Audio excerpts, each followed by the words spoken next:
I had to. Do you blame me? No. Once you go up the stairs, you've got to stay here for Yeah. 5 minutes and do that. You know, something that really stood out again to me was very much so what our former Deputy President was saying, because it is important that we empower women, that women have not just the face, but the brains and the power to do what they need to do, because we need to pull people up with us. And I'm tired of saying that line, but it perhaps is the only way to get things forward. But perhaps you want to just share just a little bit of your knowledge and your experience on this view and conversation. I mean, I think it's very timely, as has already been said by both the former Deputy President as well as Mfundo. South Africa is at an inflection point. There's much to reflect on. And when I say this, I say both the good things that have happened in the country and also the hardships that we have come to see, particularly over the last couple of years.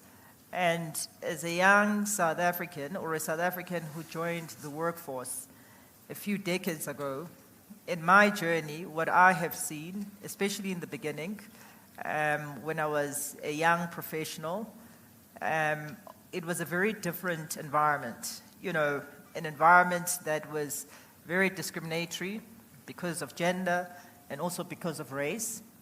I mean, I had chosen to earn my stripes in the field of finance, which was a very difficult environment, particularly stockbroking. But what I also found as time progressed, and part of the legislation, which underpins not only transformation, but empowerment for both women from a gender perspective, as well as African, Black, colored, and Indian people from a race perspective, is that our society and our business, as well as its work environment, has changed.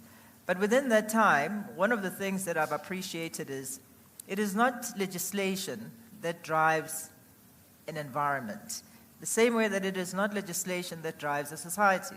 It's actually the people and the choices that they make and the decisions they make to embrace, to support, and to ensure that opportunities are available for all. So a few months ago, I had the benefit of being in the States, and I was absolutely perplexed that one of the issues they were talking about was DEI, diversity, inclusion, and equality. And it was amazing because for South Africa, through the years and the journey, it has become part and parcel of not only how we live, what we do, and there's a lot of consciousness in ensuring that we do ensure in the true meaning of inclusion, diversity, and equality. And we continue to strive for it, even though we haven't achieved it, as has already been said. But what was most amazing was this is not a conversation I would have expected in the United States, because it is always assumed that the developed world is way ahead of us. And flippantly, I said, well, Americans don't have to worry. They just need to come to South Africa, and we will show them how it's done. Amazing. Love it. Love it. Phumzile, you're taking me so far back to our days in the beginning of the financial markets. So I sort of started my career in finance, and I would always have the pleasure of speaking to Phumzile and speaking about how the stocks were doing in the markets and all of that with Mzwayi Securities, and seeing you here and now, and this is incredible. So nice to see you again and know how well you're doing. Independent non-executive director at Nedbank. So please, let's give our first guest a round of applause. Futhi, of course, co-founder of Teach South Africa. You know, one of the things we haven't emphasized enough, because as much as we're talking about the empowerment and women holding positions and all of this kind of stuff, where does education come into this? Because for me, I feel like that should be the number one priority, is to get more and more young girls to get through the education system and get into these powerful positions with the knowledge. So perhaps you want to touch on that from the empowerment perspective. Yes, I'll definitely touch on it. Thank you very much, Leanne. Good morning, everyone. I agree with the comments from all our speakers that we've just listened to a story of South Africa, but at the same time, we know that it is full of hope. So that is great. I just want to start off, if you may allow me, with a slightly provocative statement. It's just following the statement that was made by Mfundo when he was talking about growth and the relationship with development. Now, as women, we have to watch this conversation very carefully, because very often it then says, because we don't have the growth, we cannot do the women empowerment.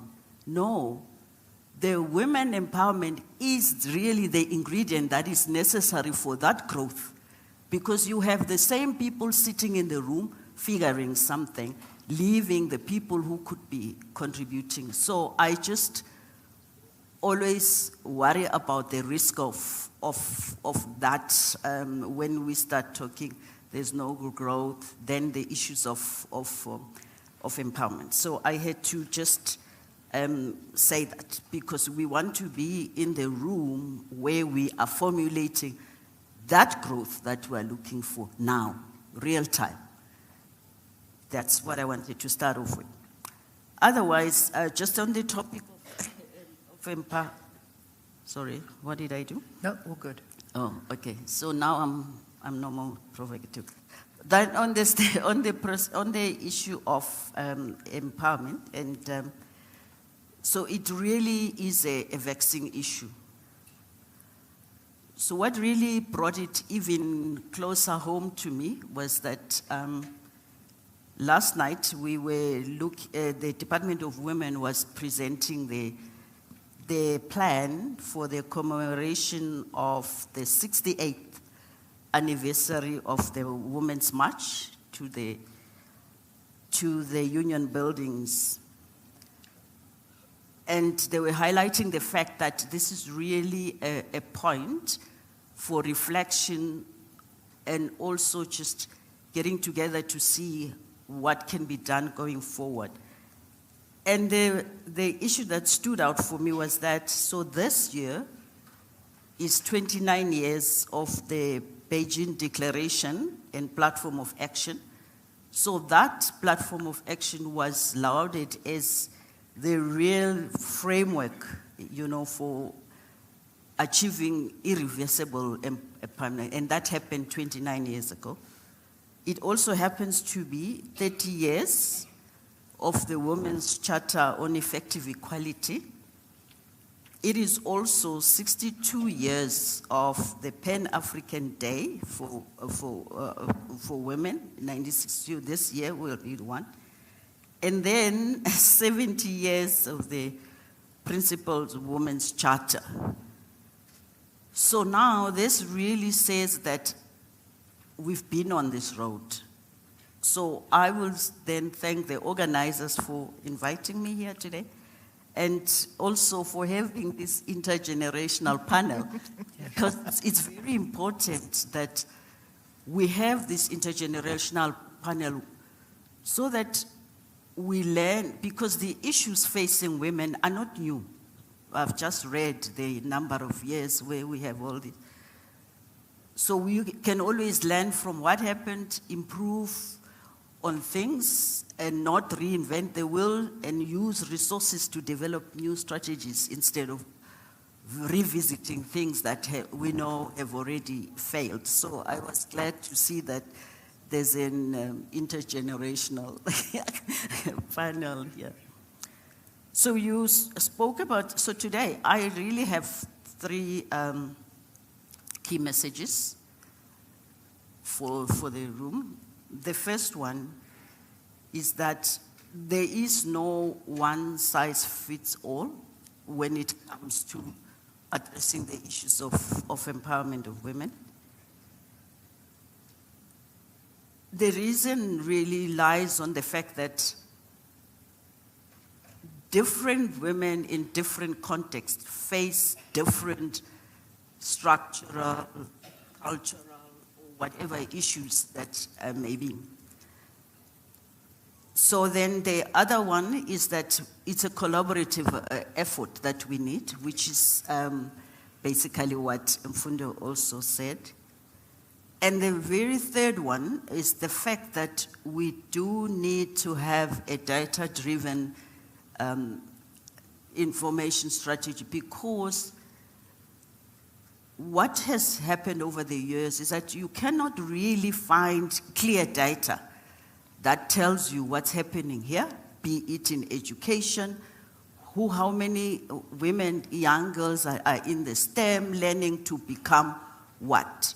So in the Women Economic Assembly, WECONA, we have made sure that we use this integrated strategy when we designed our framework, so that we look at the framework that helps us, guide us how we can measure participation, because we really have to launch that index.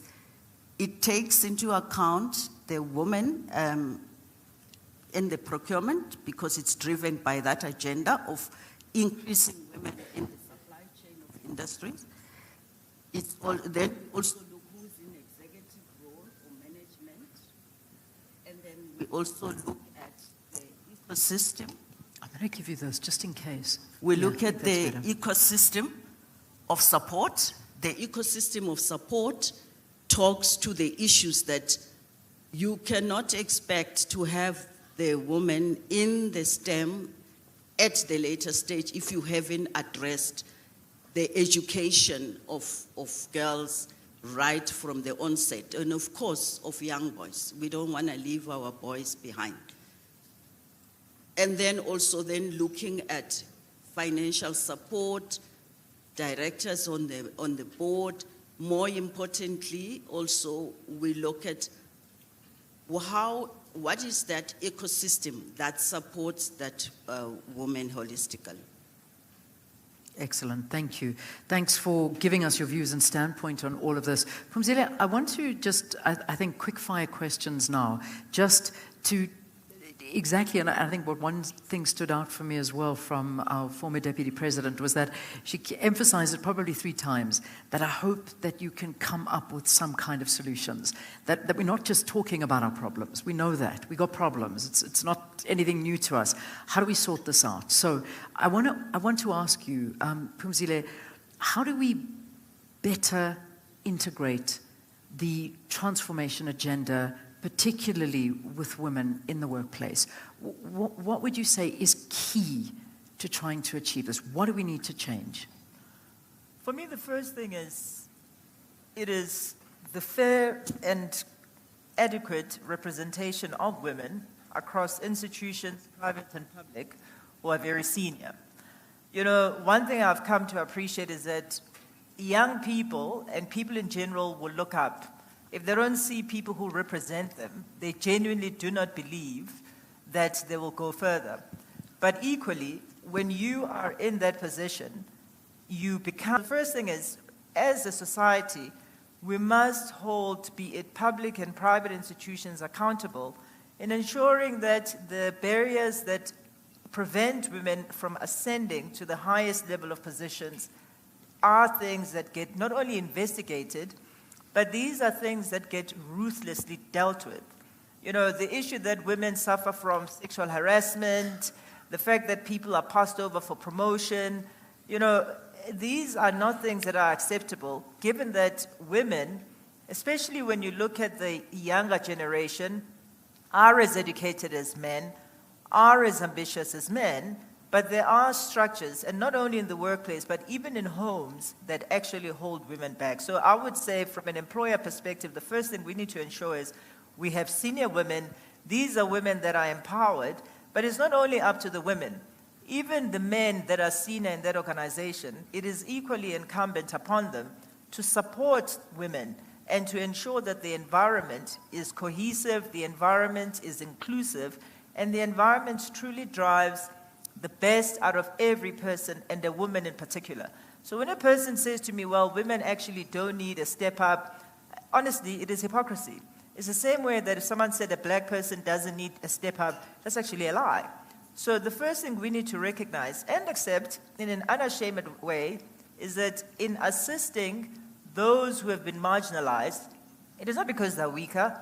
It is because we recognize that sometimes the deck is stacked against them. Absolutely. I love what you have said. So how do we better, Phumzile, again to you, how do we better change the workplace to accommodate this? Because perhaps something more dramatic needs to be done. I know what we said is we don't need to change the wheel, but sometimes we do need to change the wheel because we keep going in the same direction, and it doesn't seem to be improving. So what would you say needs to change in the workplace, in maybe policy, maybe laws? I don't know. You know, the one thing about South Africa is we're blessed with some of the best laws in the world. Yeah. The one thing is it's about enforcement, monitoring, and ensuring the fact that we hold our leaders to account. So for me, an organization looks upwards. So it is up to the leader, even be it the president. The deputy president said that when you're in a position of leadership, you're actually a material influencer. So if the leader is not running point on the transformation of women and inclusivity in the workplace and leaves that to fall on the shoulders of human capital, for example, that journey will never be realized. Yeah. Where I have seen success when it comes to transformation and inclusion is when the leader actually stands up and the leader owns the message. The leader makes everyone accountable. And of course, within all of our institutions, be they public or private, we've been blessed with a lot of boards and subcommittees and all of that. And it is incumbent upon those people in those positions to hold those management team to account. So I think we've got enough arsenal within our toolbox, if I can call it that. What we need now is not to be apologetic. And I think we must also accept that sometimes, as tiring as it is, you must continuously reinforce, challenge, and make sure that the foundation that supports women staying in the workplace and transformation is conducive. Finally, for you, as I give you a wrap-up, and then, of course, we'll come to wrap up with you as well, Futhi. Do you not think sometimes, and this is how I feel sometimes, is that there is so much noise, there are so many issues. I mean, when we were listening to Mfundo listing problems that we have, from economic no growth, to inflation, to unemployment, to power, to water, to boom, the priority of looking at the empowerment of women falls to the bottom of the agenda and almost falls off the radar. Because you think, you know what, I'm so busy, please, will you just sit in a corner, we'll get to you. Just keep quiet for a little bit, we are dealing with other things. Am I wrong in saying that? Do you think this is happening? Well, I think in some corners, the empowerment of women does go lower down the ladder, and that's simply because people think women empowerment is separate from all the things that you've mentioned. So all of this, actually, if you pull it all together, it comes down to one thing. A lot of it is based on a working economy. And a working economy means every citizen who has capability and ability should be a meaningful contributor to society, economically, socially, and in many other arenas. So the issue of women are 52% of the population, whereas we make up 46% of the workforce, but within that 46%, women in the main, 48% or so, according to statistics, actually work elementary jobs. So what society is not doing is to leverage the power of women, bringing them to fields such as STEM, because ultimately, no society can grow if only half its people are working. So my call... Yes. So my call to those who think that women empowerment is just something that is not relevant, they've missed the plot, and certainly these are not the leaders that we want, be it in the public or in the private sector.